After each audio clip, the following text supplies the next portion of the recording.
Hi guys, welcome back to my channel. இன்னைக்கு நம்ம பார்க்க போகிற கான்செப்ட் என்னன்னு பார்த்தீங்கன்னா ரெக்ரெஷன் டெஸ்டிங். ஒரு ரெக்ரெஷன் டெஸ்டிங்கும் ஒரு முக்கியமான கான்செப்ட் தான். அதுக்கு முன்னாடி ஒரு சின்னதாக ரீகேப் பண்ணிக்கலாம். ஃபைனல் வீடியோட ரீகேப். ஏன்னா நான் வீடியோ போட்டு ரொம்ப நாள் ஆச்சுன்னு நினைக்கிறேன். ஸ்மோக்னா என்ன, சானிட்டினா என்னங்கிற ஒரு சின்ன ரெஃப்ரெஷ் மாதிரி பண்ணிவிட்டு நம்ம ரெக்ரெஷன் டெஸ்டிங் போகலாம். ஸ்மோக்னா ஒரு லெட்ஸ் சே ஒரு படத்தோட ட்ரைலர் வருது. அந்த ட்ரைலர பார்த்த உடனே உங்களுக்கு தோணும், ஓகேவா? டை படத்துக்கு போலாமா? வேணாமான்னு நம்ம எல்லாத்துக்குமே ட்ரைலர பார்த்தாலே தோணும். கரெக்ட்டா? ஸோ, அதுதான் ஸ்மோக். அதாவது ஒரு நியூ சாஃப்ட்வேர் வருது. நியூ ஃபீச்சர் வருது. அது என்ன ஃபீச்சரா வேணா இருக்கலாம். அந்த ஃபீச்சர் வந்ததுக்கப்புறம், அந்த அப்ளிகேஷனோட பேசிக் ஃப்ளோலாம் இருக்கும்ல, அந்த ஃப்ளோ எல்லாமே கரெக்ட்டா ஒர்க் ஆகுதான்னு பார்க்குறது ஸ்மோக். அதுக்கப்புறம் சானிட்டினா என்னன்னா, எதுக்காக வந்ததோ, அது கரெக்ட்டா ஒர்க் ஆகுதா அப்படின்ட்டு. லெட்ஸ் சே ஏதாவது ஒரு இஷ்யூ வந்திருக்கும். ஃபார் எக்ஸாம்பிள் கால் பண்றதுல ஏதாவது ஒரு இஷ்யூ வந்திருக்கலாம். கால் பண்ணும்போது, அந்த கால் நமக்கு வராம வேற யாருக்காவது போயிருக்கலாம். ஸோ, அத ஃபிக்ஸ் பண்ணி வரத கரெக்ட்டா ஒர்க் ஆகுதா? அதோட ஃபங்ஷனாலிட்டி ஒர்க் ஆகுதான்னு மட்டும் பார்க்குறது தான் சானிட்டி. இப்போ உங்களுக்கு இது 2ம் ரீகேப் ஆயிருக்கும்னு நம்புறேன். அப்படி இன்னும் ஆகலன்னா, நான் ரொம்ப பொறுமையா டீட்டெயிலா வந்து லாஸ்ட் வீடியோல சொல்லியிருக்கேன். அந்த வீடியோவ போய் பாருங்க. உங்களுக்கு கண்டிப்பா புரியும். இப்போ போலாமா? ரெக்ரெஷன்னா என்ன? எப்படி? ஏன் ரெக்ரெஷன் யூஸ் பண்ணோம்? அப்படிங்கிறது. பிஃபோர் என்ன ரிகரெஷன்னு சொல்றதுக்கு முன்னாடி, எப்பயும் மாரி நம்ம ஒரு எக்ஸாம்பிளுக்கு போயிருவோமா? இப்போ ஒரு பேங்க் அப்ளிகேஷன் எடுத்துக்குவோம். நம்ம யூஸ் பண்ற பேங்க் அப்ளிகேஷனா இருக்கட்டும், உங்களோட மொபைல் பேங்க் ஃபோன் அப்ளிகேஷன் இப்போ HDFC யூஸ் பண்றீங்கன்னா, HDFCயோட மொபைல் பேங்கா இருக்கட்டும், எதா வேணா இருக்கட்டும். அதில ஆல்ரெடி ஃபீச்சர்ஸ்லாம் இருக்கு. ஆ மணி ட்ரான்ஸ்ஃபர் பண்ற ஃபீச்சர்ஸ் இருக்கு. பேலன்ஸ் செக் பண்ற மாரி இருக்கு. பிடிஎஃபோட ஸ்டேட்மெண்ட் டவுன்லோட் பண்ற மாரி இருக்கு. And login and log out இருக்கு. ஃபன் ஹிஸ்டரி பேஜ் இவ்வளோ ஃபீச்சர்ஸ் ஆல்ரெடி அதில வந்து இருக்கு. ஓகேங்களா? இதில புதுசா ஒரு ஃபீச்சர்ஸ் கொண்டு வராங்க. என்னன்னா, download the statement in Excel. அதாவது நம்மளோட ஸ்டேட்மெண்ட் எல்லாத்தையும் நம்ம எக்ஸ்டர்னல் டேட்டால வந்து பார்த்துக்கலாங்கிற மாரி ஒரு ஸ்டேட்மெண்ட் கொண்டு வராங்க. ஓகேங்களா? இது ஒரு சினாரியோன்னு திங்க் பண்ணிக்கோங்க. இப்போ லெட்ஸ் சே இதில உங்களுக்கு ஸ்மோக் சானிட்டி கிளியரா சொல்றேன் பாருங்க.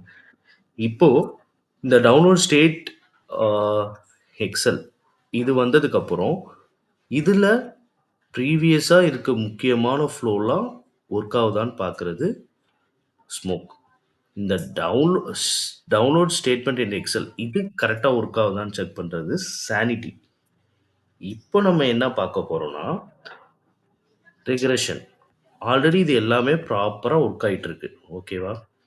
இப்போ இந்த ஃபீச்சர் வந்ததுக்கப்புறம், அதாவது டவுன்லோட் ஸ்டேட்மெண்ட் வந்ததுக்கப்புறம், ஆல்ரெடி ஒர்க் ஆயிட்டு இருக்க ஃபீச்சர் எல்லாம் கரெக்ட்டா ஒர்க் ஆகுதான்னு செக் பண்றது தான் ரிக்ரெஷன்.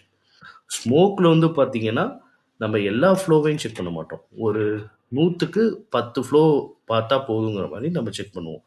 ரெக்ரெஷன்ல நம்ம என்ன பண்ணுவோம்னா, எல்லா ஃப்ளோவையும் செக் பண்ணுவோம். End to end flow check பண்ணுவோம். நம்ம ஃப்ரெண்ட்ஸுக்குள்ள பேசிக்குவோம்ல, "டேய்! நீ புதுசா பண்றேன்னு சொல்லிட்டு ஆல்ரெடி இருக்கத கொலாப்ஸ் பண்றடான்னு" நம்ம பேசிக்குவோம்ல. நம்ம ஆல்ரெடி ஒரு நல்லது பண்ணிட்டு இருப்போம். நம்ம ஃப்ரெண்டு ஒரு ஐடியா கொண்டு வருவான். அந்த ஐடியாவ கேட்டு நம்ம பண்ணுவோம். ஆல்ரெடி இருக்கதும் வீணா போயிரும்ல. ஸோ, அந்த மாரி போயிருச்சா, போகலையான்னு செக் பண்ணி பார்க்குறது தான் ரெக்ரெஷன். இப்போ உங்களுக்கு அந்த ஸ்டேட்மெண்ட் புரியுதா? ஆல்ரெடி நம்ம ஒரு ஒர்க் பண்ணிட்டு இருக்கோம். அந்த ஒர்க் வந்து பெர்ஃபெக்ட்டா போயிட்டுருக்கு. நம்ம ஃப்ரெண்ட்ஸ் வரான், "டேய் மச்சான் வாடா இந்த ஒர்க் வேணாம். வேற ஒர்க்கு பண்ணுவோம். இல்ல இந்த ஒர்க்க என்ஹான்ஸ் பண்ணுவோம்னு" ஒரு ஐடியா தரான். அந்த என்ஹான்ஸ நீங்க ஆல்ரெடி பண்ணிக்கிட்டு இருக்க ஒர்க்ல வந்து இம்ப்ளிமெண்ட் பண்றீங்க. இம்ப்ளிமெண்ட் பண்ணதுக்கப்புறம் நீங்க செக் பண்றீங்க. அவன் சொன்ன ஐடியா வந்து ஒர்க் அவுட் ஆயிருச்சா? ஒர்க் அவுட் ஆகலையா? இல்ல அந்த ஐடியா ஆல்ரெடி வச்சிருக்க நம்ம ஒர்க்க வந்து இம்பாக்ட் ஆயி இஷ்யூ இருக்கா? இல்லையான்னு செக் பண்ணி பார்க்குறீங்க. அதுதான் ரிக்ரெஷன். இப்போ உங்களுக்கு தெளிவா புரியும்னு நம்புறேன். இதுலயே பாருங்க. Because of small code change can impact other models. அதாவது சின்னதா ஒரு மிஸ்டேக் பண்ணியிருப்போம். அது பெரிய இஷ்யூவ எடுத்து விட்டுருக்கும். இப்போ பார்த்தீங்கன்னா, லெட்ஸ் சே இப்படி இமேஜின் பண்ணுங்க. டவுன்லோட் ஸ்டேட்மெண்ட் இந்த ஃபீச்சர் ஆட் பண்றோம். ஆட் பண்ணதுக்கப்புறம் பேங்க் பேலன்ஸ் செக் பண்றோம். பேங்க் பேலன்ஸ் காமிக்காம ஹிஸ்டரி காமிக்குது. ஸோ இந்த மாரி இஷ்யூலாம் மேபி அவங்க எழுதியிருக்க லாஜிக்ல ஏதாவது சின்ன சேஞ்ச் பண்ணாலும் உங்களுக்கு இது எல்லாமே மாறிரும். ஸோ இது டெவலப்பருக்கு தான் கண்டிப்பா இது நம்மளுக்கு புரியுதோ இல்லையோ டெவலப்பருக்கு இதோட இம்பாக்ட் வந்து ரொம்பவே நல்லா தெரியும். அவங்க எங்கேயோ கை வைப்பாங்க, எங்கேயோ வெடிக்கும். ஸோ அது அவங்களுக்கு தெரியாது. அத நம்ம டெஸ்ட் பண்ணும்போது நம்மள தான் கண்டுபிடிச்சு சொல்லணும். இதுதான் ரெகுலேஷன். இப்போ வந்து டெக்னிக்கலா பார்ப்போமா? What is regression? Regression testing done make sure new changes, அதாவது அது பக் ஃபிக்ஸாக இருக்கலாம், என்ஹான்ஸ்மெண்ட்டாக இருக்கலாம், நியூ ஃபீச்சராக இருக்கலாம், எது வேணா இருக்கலாம். Have not broken the existing working feature of the application. அவ்வளோதான். புதுசா வரது, பழசா இருக்க எதையுமே டிஸ்டர்ப் பண்ணாம, அது பாட்டுக்கு வந்து ஆட் ஆயிக்கணும். அவ்வளோதான் ரெகுலேஷன். சிம்பிளா சொல்லணும்னா, when something is new added or changed, we are rechecking old functionality to confirm nothing got damaged. உங்களுக்கு புரியும் நான் நம்புறேன். இப்போ கம்பேரிஷன்ஸ் வந்து பார்த்தா இன்னும் கிளியரா புரியும். Smoke testing, sanity testing, regulation testing. Smoke டெஸ்டிங்னா ஒன்றும் கிடையாது.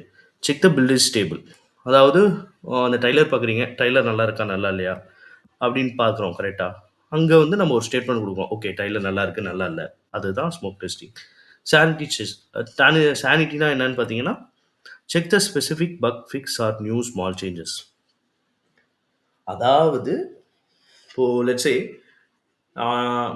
அந்த படம் ரிலீஸ் ஆயிடுச்சு, நீங்கள் படத்துக்கு போயிட்டீங்க, தேட்டருக்கு போயிட்டீங்க. அப்போ அந்த படம் படம் கரெக்ட்டா எடுத்திருக்காங்களா? படம் கரெக்ட்டா எடுக்கலையான்னு நம்ம திங்க் பண்ணுவோம்ல. அது சானிட்டி. அதாவது எது வந்திருக்கோ அது கரெக்ட்டா ஒர்க் ஆகுதா? அப்படின்னு நம்ம பார்க்குறது. ரெகுலேஷன் டெஸ்டிங்னா செக் என்டையர் எக்ஸிஸ்டிங் சிஸ்டம். இந்த புது படம், அதாவது இந்த புது ஃபீச்சர்ஸ் வந்தனால, நம்மளோட பழைய ஃபீச்சர்ஸ் எதுவும் ஒர்க் ஆகாம போகுதா? பிளஸ் இந்த புது ஃபீச்சர்ஸ் ஒர்க் ஆகுதா? எல்லாத்தையும் சேர்த்து பார்க்குறது தான் ரெகுலேஷன். ஐ ஹோப் உங்களுக்கு ரொம்ப கிளியரா சொல்லியிருக்கேன். What is smoke testing? What is sanity? What is regulation? உங்களுக்கு புரியும் நான் நம்புறேன். உங்களுக்கு புரியலன்னா என்னோட கமெண்ட் செக்ஷன்ல கேளுங்க. கண்டிப்பா நான் உங்களுக்கு எக்ஸ்பிளைன் பண்றேன். இது போல உங்களுக்கு வீடியோ வேணும்னாலோ, இல்ல உங்களுக்கு ஆட்டோமேஷன் கத்துக்கணும், இந்த மாரி எல்லாம் கத்துக்கணும்னா, என் சேனல சப்ஸ்கிரைப் பண்ணுங்க. அண்ட் நான் எங்கெங்கெல்லாம் ஜாப் அவைலபிளா இருக்கோ, அதுக்கான ஷார்ட்ஸ் எல்லாம் நான் போடுறேன். அதையும் ஃபாலோ பண்ணிக்கோங்க. அண்ட் இத உங்க ஃப்ரெண்ட்ஸுக்கு ஹெல்ப் ஆகும்னு நினைச்சீங்கன்னா, ஷேர் பண்ணுங்க. அண்ட் ஒன் மோர் திங், ஐடிக்குள்ள ஈஸியா வரதுக்கான பெஸ்ட் வழி டெஸ்டிங். அதுக்குள்ள ஈஸியா வந்துரலாம். அண்ட் சின்ன 1 மந்த் நீங்க டைம் ஸ்பெண்ட் பண்ணா போதும். நீங்க ஐடிக்குள்ள வந்துரலாம். இங்க இருந்துட்டு உங்களோட ஸ்கில்ல டெவலப் பண்ணி நீங்க நெக்ஸ்ட் இடத்துக்கு போலாம். இது போல உங்களுக்கு நல்ல வீடியோ வேணும்னா என் சேனல சப்ஸ்கிரைப் பண்ணுங்க. உங்க ஃப்ரெண்ட்ஸ் அண்ட் ஃபேமிலி எல்லாத்துக்கும் ஷேர் பண்ணுங்க. பாய்ஸ் கைஸ், நாளைக்கு வேற கான்செப்ட்ல பார்ப்போம்.